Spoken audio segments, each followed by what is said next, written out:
a crumbling military outpost in the mountains at night, jagged peaks looming in the background under a blood-red dusk sky, rusted gates sagging, broken fences and cracked walls peeling as the wind sweeps through pine trees carrying faint mist, soldiers standing uneasily at the entrance with flashlights cutting thin beams through the dark, while shadows pool unnaturally in the corners. Inside the barracks, dim, flickering fluorescent lights cast sickly. Green glows over peeling paint and damp walls.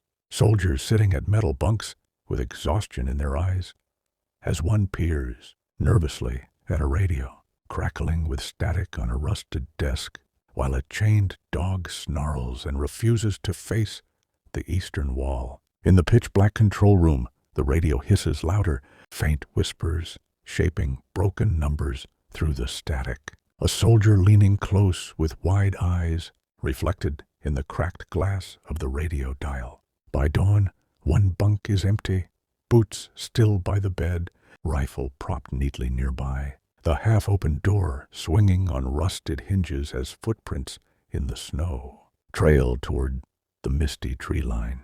Before vanishing mid-step, outside in the cold moonlight, military dogs strain violently at their chains, snarling at the forest, their eyes glowing unnaturally as vague, human-like silhouettes linger between the black trees, watching. At 3 a.m. inside the barracks, soldiers sit awake, faces gaunt and eyes bloodshot, shadows crawling across the walls, independent of the light, a trembling mug rattling in one soldier's hand, while another grips his rifle, staring at faint shapes moving in the fog outside the window. A violent thunderstorm breaks, lightning splitting the sky to reveal dozens of pale, eyeless figures climbing silently over the eastern wall, rain hammering mud-slick ground as soldiers fire desperately. Muzzle flashes strobing the night, bullets passing harmlessly through smoke-like bodies. Inside, panic grows as soldiers barricade the doors with crates under dim red emergency lights. One screaming into the CB radio, while sweat drips from his face and shadows stretch unnaturally along the ceiling. Chaos erupts as a soldier is dragged screaming into a corner by invisible hands, his body twisted grotesquely.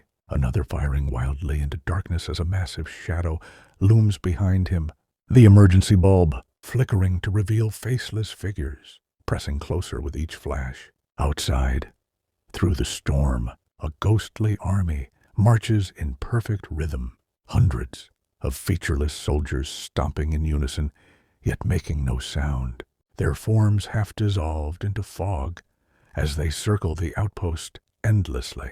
A lone survivor stumbles down a muddy mountain trail in the storm, rifle uselessly dangling as blood and rain streak his face, the burning outpost glowing faintly behind him, while shadows rise higher than the flames, lightning flashing to reveal more pale figures in silent pursuit. 5 years later, in a quiet bedroom, the survivor sits hunched on his bed, pale and haunted, the only light from a radio on the nightstand crackling with static, his wide eyes reflecting the dial as faint whispers emerge.